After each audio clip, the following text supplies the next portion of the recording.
சற்று முன் 2G வழக்கில் அதிரடியாக கைது செய்யப்படுகிறாரா அக்கா மொழி அவர்கள், கனிமொழி அவர்கள். கனிமொழி பல்வேறு விதமான பெண்களுக்கு இன்றளவும் தாலி அறுக்கக்கூடிய ஒரு, எப்படி சொல்றது, கனிமொழியை ஒரு காலத்துல 5.5 லட்சம், எவ்வளோ 5.5 லட்சம் ஓட்டு டிஃபரன்ஸ்லயும் எவ்வளோ வாக்குகளை எடுத்து தூத்துக்குடியின் நாயகியாக கனிமொழியை உருவாக்கி வச்சிருக்காங்க.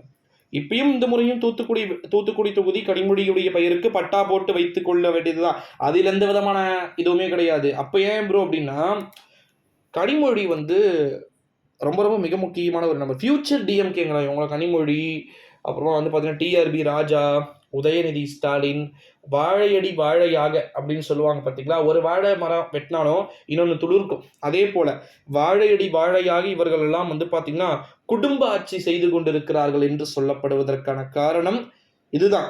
இந்த ஒரு சூழ்நிலையிலே அப்பேற்பட்ட 2Gயுடைய வழக்கில் அதிரடியாக கனிமொழி எந்த நேரத்திலும் சிக்குவதற்கான வாய்ப்புகள் இருக்கலாம் என்று சொல்லப்படுகிறது. உண்மைதானே? 2Gயுடைய வழக்கில் அனைத்து விதமான பிரச்சனைகளையுமே நான் சொல்றேன். கனிமொழி சிக்கப்போவது உறுதிதானே? அதில் எந்த விதமான ஒரு துடியளவும் எல்லளவும் மாற்று கருத்துக்கு இடமில்லை. ஓகேங்களா? இந்த ஒரு சூழ்நிலையிலே 2G வழக்கில் செய்யாத குற்றத்திற்காக கனிமொழி உள்ளே சிறையில் இருந்து வந்தவர் என்று ஒருபுறம் திமுகவை புகழ்ந்து பேசிய நபர்களும் இருக்கிறார். இப்போது சிறையில் இருக்கிறாரே சவுக்கு, ஒரு காலம் கனிமொழியை புகழ்ந்து பேசியிருக்கிறார். அவர் கொஞ்சம் அப்படிதான், அப்பப்ப அரைமெண்டலாக மாறி பேசுவார்.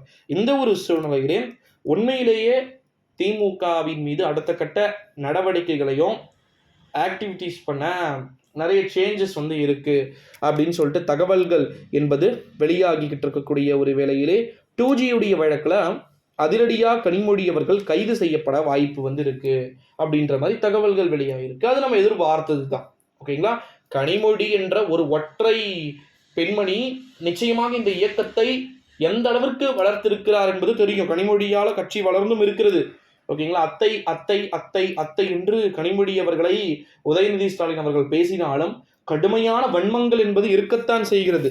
அந்த வன்ம பார்வை எப்படி உடையாதா என்பதை எல்லாம் நம்ம தொடர்ந்து வெயிட் பண்ணி பார்த்தோம் அப்படின்னா நமக்கு ஃபுல் டீட்டெயில்ஸ் என்ன அப்படின்றது தெரிஞ்சிடும். ஓகேங்களா?